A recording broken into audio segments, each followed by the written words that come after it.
नमस्कार दोस्तों, आज हम स्वामी विवेकानंद के सबसे महत्वपूर्ण पहलू यानी उनके अपने गुरु रामकृष्ण परमहंस के साथ मिलन, संबंध और समर्पण के बारे बात कर लेंगे।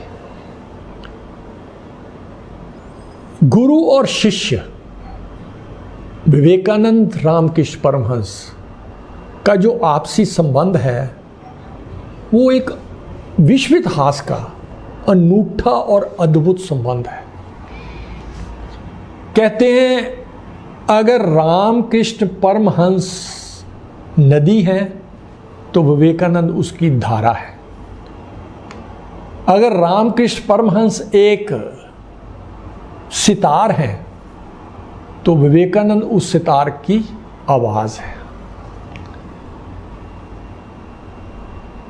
विवेकानंद खुद कहते हैं I am a voice without form and voice of home, voice of his guru. ऐसे संबंध एकदम नहीं स्थापित हुए। बड़ी मनोरंजक, बड़ी रोचक घटनाएं हैं इसके सामने छिपी हुई, और जो आधुनिक युग, मॉडर्न एज जिसे कहते हैं, उसके लिए बड़ी रेलिवेंस है उन घटनाओं की। दोनों एक जैसे नहीं थे। विवेकानंद नरेंद्र, एक नौजवान जो कॉलेज में पढ़ता, वकील का बेटा, तर्कों से भरा हुआ, प्रश्नों से भरा हुआ, ज्ञान से भरा हुआ, विज्ञान से भरा हुआ, आत्मविश्वास से भरा हुआ। दूसरी तरफ एक विनम्र साधु संत, लगभग अनपढ़, जो भगवान और अध्यात्म के सिवाय कोई बात ही नहीं करता। लेकिन दोनों का मिलन कितना खूबसूरत है। दरअसल इस मिलन को लोग कहते हैं यूनिवर्सल इंटेलेक्चुअलिज्म का, यूनिवर्सल स्पिरिचुअलिज्म के आगे सारी बुद्धि का अध्यात्म के आगे समर्पण। कैसे हुआ ये? आओ आज हम इसकी चर्चा करते हैं। पहली मुलाकात जब रामकृष्ण परमहंस की हुई नरेंद्र से, वो किसी के घर में हुई जहां रामकृष्ण परमहंस आए हुए थे। नरेंद्र भी वहां गए हुए थे और वहां उन्होंने एक भजन गाया था, और रामकृष्ण परमहंस बड़े प्रभावित हुए थे और उन्होंने कहा, नरेंद्र तुम मेरी कुटिया में आना गंगा के किनारे। बात गई, बीत गई। कॉलेज में नरेंद्र के एक प्रोफेसर थे जिनका नाम था प्रोफेसर हेस्टी। इंग्लिश का वो लेक्चर दे रहे थे, वर्ड्सवर्थ की प्रिल्यूड पढ़ा रहे थे। उसमें एक शब्द आता है एक्सटेसी। अब एक्सटेसी की हिंदी ट्रांसलेशन करने में मुश्किल आ रही थी। परमानंद की अवस्था, समाधि की अवस्था वो समझाना चाहते थे, और कहते थे ऐसी अवस्था मैंने जिंदगी में सिर्फ एक व्यक्ति को में देखी है। और नरेंद्र की तरफ इशारा करके प्रोफेसर साहब ने कहा कि नरेंद्र, वो व्यक्ति गंगा के किनारे एक कुटिया में रहता है, तू उसको जरूर मिलना, एक्सटेसी का मतलब समझ आ जाएगा। नरेंद्र पहले ही दुविधा में थे, तो फिर उन्होंने मन बना लिया कि उसके पास जाएंगे। हमने अभी ऊपर कहा कि प्रश्नों से भरा हुआ मन, संशयों से भरा हुआ मन, तर्कों से भरा हुआ मन, बुद्धि। विवेकानंद जिस भी किसी संत को मिलते, साधु को मिलते, वो वही प्रश्न करते जो आज का नौजवान करता है। वो कहते, क्या भगवान है? Does God exist? तकरीबन हर एक साधु, संत, ऋषि जिसको भी मिलते, रविंद्रनाथ जी, टैगोर भी उनमें शामिल हैं, सभी कह देते कि हाँ भगवान है भाई। लेकिन वो तो आधुनिक युवक, वो कहते कैसे मान लूं? क्या आपने खुद देखा है? ज्यों ही वो ये किसी से सवाल करते तो सब संत, महापुरुष, साधु, फकीर मुंह मोड़ लेते। यानी इसका वो स्पष्ट उत्तर कोई भी कॉन्फिडेंस के साथ नहीं देता विवेकानंद नरेंद्र को। अब जब नरेंद्र फैसला करते हैं रामकृष्ण परमहंस को मिलने जाने का गंगा में, गंगा के किनारे, तो उस वक्त रामकृष्ण परमहंस एक चारपाई पर बैठे हैं, पास उनके कुछ संत, उनके श्रद्धालु बैठे हैं। दूर से नरेंद्र अपने दो साथियों के साथ आ रहे हैं और रामकृष्ण परमहंस देख के कहते हैं वो आ गया जिसने दुनिया बदलनी है, और बड़ी खुशी से झूमते हुए उसका गुट पकड़ लेते हैं और झूम कहते जिसने दुनिया बदलनी वो आ गया। अरे तू इतनी देर बाद क्यों आया, मेरी तो आंखें थक गई तेरा इंतजार करते करते। अब नरेंद्र हैरान हो रहा है कि मैं BA पार्ट 2 में पढ़ता हूँ, एक साधारण व्यक्ति हूँ, नरेंद्रनाथ दत्ता का बेटा हूँ, ये फकीर मुझे क्या कह रहा है, आधा पागल है ये। कहता है जी मेरा गुट छोड़िए, मेरे प्रश्न का जवाब दीजिए। प्रश्न क्या है? क्या भगवान है? बिल्कुल है, परमहंस कहते हैं।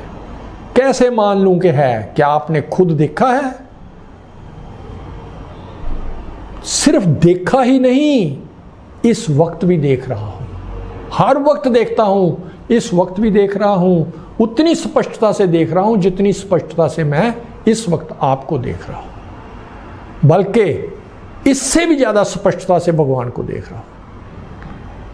लेकिन नरेंद्र तो नरेंद्र थे, वो अभी भी नहीं माने। वो कहते आपने देखा है, मैं क्या मुझे दिखा सकते हो? अरे भगवान को देखना कौन चाहता है? शुक्र है तूने कहा कि मैं देखना चाहता हूं, आओ मेरे साथ। कहते हैं नरेंद्र को लेकर रामकृष्ण परमहंस मंदिर के पीछे एक और चारपाई पर ले गए। ये सीन का नरेंद्र ने, विवेकानंद ने खुद डिस्क्राइब भी किया है। एक किताब है जिसका नाम है स्वामी विवेकानंद ऑन हिमसेल्फ। उन्होंने अपने जो बीती उनकी कई कई घटनाएं उसमें जिक्र है। वो कहते हैं जब मुझे लेके गया तो उन्होंने मेरे को टच किया छाती को, तो जैसे सारा ब्रह्मांड मुझको दिखाई देने लगा, सारी दीवारें पिघल गई, सारा ब्रह्मांड जैसे, और इन आंखों से तो देखा नहीं जा सकता। मैं तो बेहोश होकर गिर गया। कहते शायद मैंने चीख भी मार दी एक। और फिर थोड़ी देर बाद रामकृष्ण परमहंस ने कहा, वापस होश में मुझे ले आए और कहा कि देखा, इसकी तैयारी करो भगवान को देख। तो बड़ा हैरान हुए स्वामी विवेकानंद कि इस आधा पागल दिखने वाला फकीर, इसके पास क्या है? इसने मुझे टच किया और ये हो गया। मेरी उनके तर्क, उनका जो रीजनिंग थी, उनकी जो रैशनैलिटी थी, उससे परे की बात थी। वो जब लिखते हैं उस बुक में कि जब मैं वापस आ रहा था उनको मिलने के बाद, तो रास्ते में ये सोच रहा था कि इस फकीर ने मुझे किया क्या था। वो कहते हैं क्या इसने मुझे हिप्नोटाइज कर दिया था? देखिए हिप्नोटाइज वर्ड आजकल तो आम कॉमन हो गया है, लेकिन उन दिनों 1881 की ये घटना है। विवेकानंद कितने इंटेलिजेंट थे, कितने लर्नड थे उस वक्त भी, कि उनको हिप्नोटिज्म के बारे सारा पता था। वो कहते हैं, लिखते हैं कि हिप्नोटाइज करने के लिए तो जो होता है उसका माइंड वीक होता है। आमतौर पर गर्ल्स हो जाती थी। वो कहते मैं तो गर्ल भी नहीं हूँ, लड़की भी नहीं हूँ, और मेरा मन भी कमज़ोर नहीं है, और मैं तो अलर्ट था, सावधान था। फिर ये फकीर ने, बूढ़े ने मुझे क्या किया?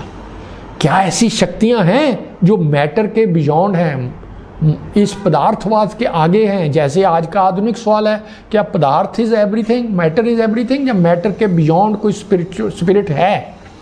तो यहाँ पर वो बड़े अचंभित हुए हैं नरेंद्र, और पहला उनका साक्षात्कार समथिंग बियॉन्ड मैटर हुआ है। लेकिन नरेंद्र तो नरेंद्र हैं। उसके बाद वो आने लगे बार बार रामकृष्ण परमहंस के, और खुद कहते हैं कि मुझे लगता है ये आधा पागल फकीर लेकिन इसकी बातें मुझे इतनी प्यारी, ये इतना मुझसे प्यार करता है और मुझको बड़ा प्यारा लगता है, मैं इसके बिना रह नहीं सकता। जब मैं दूर जाता हूं तो इसकी तरफ मुझे खींच पैदा होती है। वो आने लगे, लेकिन अभी समर्पण नहीं किया। और बात बात पे रामकृष्ण परमहंस को, अब यानी शिष्य गुरु को टोकता है, प्रश्न करता है, और गुरु भी उसको पसंद करता है। रामकृष्ण परमहंस कह रहे हैं कि नरेंद्र, तब तक समर्पण मत करना जब तक तेरे सारे प्रश्नों का उत्तर ना मिल जाए। इस सेंस में इनको मॉडर्न प्रॉफिट कहते हैं, दोनों को। राम और बड़ा मजाक भी करते थे एक दूसरे से। रामकृष्ण परमहंस गाली गलौच भी कर लेते थे, उनकी भाषा थी, सीधे साधे थे। और नरेंद्र उनकी नकलें भी उतारते थे। रामकृष्ण परमहंस समाधि में चले जाते थे खड़े, तो नरेंद्र उनके जैसी शक्ल बनाकर मुंह खोल के मैं समाधि में चला गया, हंसी मजाक खूब होता था।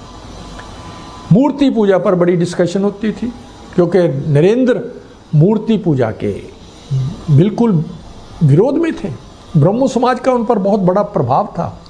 एक बार उनके आश्रम में रामकृष्ण परमहंस के जो उनको मिलने आते थे, उनका एक भगत, उसके साथ नरेंद्र ने खूब बहस की और उसको कन्विंस कर दिया कि मूर्ति पूजा का कोई फायदा नहीं है।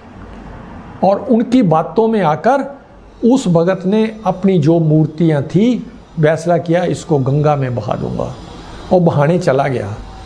रामकृष्ण परमहंस को पता लगा तो उन्होंने नरेंद्र को खूब डांटा और समझाया कि ये उसकी आस्था है, तुझको ये इस तरह की बहस नहीं करनी चाहिए। तू नहीं मानता ना मान, लेकिन जो मानता है उसको बिल्कुल डिस्करेज मत कर, उसको क्रिटिसाइज मत कर। लेकिन नरेंद्र नहीं मान रहे थे। वो जब रामकृष्ण परमहंस कहते मैं काली माँ का के साथ बातें करता हूँ, वो कहते थे तुम आपकी ये हेलुसिनेशंस हैं, डिल्यूजन्स हैं। क्योंकि बड़ा उनका आधुनिक मन था, तर्कशील मन था, साइंटिफिक माइंड था, उसमें इन चीज़ों की को वो डिल्यूजन या हेलुसिनेशन ही मानेंगे। लेकिन परमहंस सब कुछ सुनते और कहते एक दिन तू मानेगा। एक बार परमहंस बैठे हैं तो बड़ी रोचक घटना हुई है। नरेंद्र ने उनको कह दिया, इतनी देर हो गई मुझे आपके पास आते, कई बार बातें हुई हैं, आज मेरा कोई असर नहीं हुआ आप पर, आप अभी तक इस मिट्टी की मूर्ति को माँ कह रहे हो, भगवान कह रहे हो। परमहंस को गुस्सा आ गया, कहते दुष्ट, मेरी माँ को मिट्टी कह रहा है, गेट आउट, चले जा, मेरी नज़रों से परे हो जा। कहते हैं नरेंद्र उठ के चल पड़े। जो साथ में बैठे थे बाकी संगत, वो थोड़ा सा घबरा गए कि गुरु चेले में इतना प्यार है, आज तो इन दोनों की लड़ाई हो गई पक्की, और अब नरेंद्र चला गया, वापस नहीं आएगा। नरेंद्र उठ के गए। 5 मिनट बाद जो रामकृष्ण परमहंस की मनोपसंद का तंबाकू था, चिलम पीते थे तंबाकू में डाल के, वो चिलम उस मनपसंद के तंबाकू से तैयार करके रामकृष्ण परमहंस के पास आ गए। रामकृष्ण परमहंस भी हंस पड़े, उन्होंने उसे गले लगाया, कहते बड़ा बदमाश है तू, ऐसी बातें ना किया कर। इस तरह से घटनाएं चलती गई। आखिरी दिन आ गया। रामकृष्ण परमहंस को कैंसर था। उनके कुछ शिष्य ये समझते थे इन्फेक्शन है, इन्फेक्शन हो जाएगा। नरेंद्र इंटेलिजेंट, तो वो कहते थे कैंसर इन्फेक्शियस नहीं होता, संक्रामक नहीं होता। तो वो खूब सबसे ज़्यादा सेवा नरेंद्र गुरु की करते।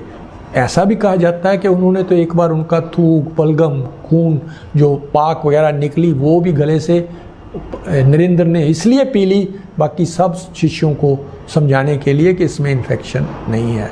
और ऐसा भी कहा जाता है कि जब ऐसा किया तो रामकृष्ण परमहंस ने कहा कि मेरी सारी तपस्या, त्याग, जप, तप, सारी शक्तियां तुझको मिल गई है। खैर, आखिरी दिन कमरे में रामकृष्ण परमहंस कोमा में हैं, बेहोश अवस्था में हैं। नरेंद्र खड़े हैं, आंखों में आंसू हैं कि मेरा गुरु अब जा रहा है। उस वक्त नरेंद्र सोच रहे हैं, कहते हैं मैंने तो तुझको भगवान मान लिया था, मैंने तो तुझको गुरु मान लिया था, लेकिन तू तो खुद कैंसर से पीड़ित है, बेहोश होके पड़ा है। अगर तू सचमुच भगवान का अवतार है तो अब इस अवस्था में गर्दन उठा और खुद कह कि मैं भगवान का अवतार हूं। विवेकानंद लिखते हैं कि ज्यों ही मेरे दिल में ये फ्लैश आया तो रामकृष्ण परमहंस ने आंखें खोल दी, आंखें खोलकर गर्दन उठानी शुरू कर दी और नरेंद्र को कहा, नरेंद्र अब भी शक कर रहा है? मैं तुझे बताता हूं कि जो राम का अवतार था, जो कृष्ण का अवतार था, वो आज रामकृष्ण परमहंस बन के इस दुनिया में आया है। उस सेंस में नहीं, वेदांत की सेंस में नहीं कि भगवान हर एक में है, जिस सेंस में राम और कृष्ण ने अवतार लिया था उस तरह से मैं भी इस बॉडी में हूँ। ऐसा कहकर कहते हैं 15 और 16 अगस्त के बीच की रात थी, रामकृष्ण परमहंस ने शरीर त्याग दिया। और विवेकानंद ऑन रिकॉर्ड हैं, उन्होंने डिक्लेयर किया है कि Ramakrishna Paramahansa is the latest and the most perfect, the concentrated embodiment of knowledge, love, renunciation, Catholicity and the desire to serve mankind।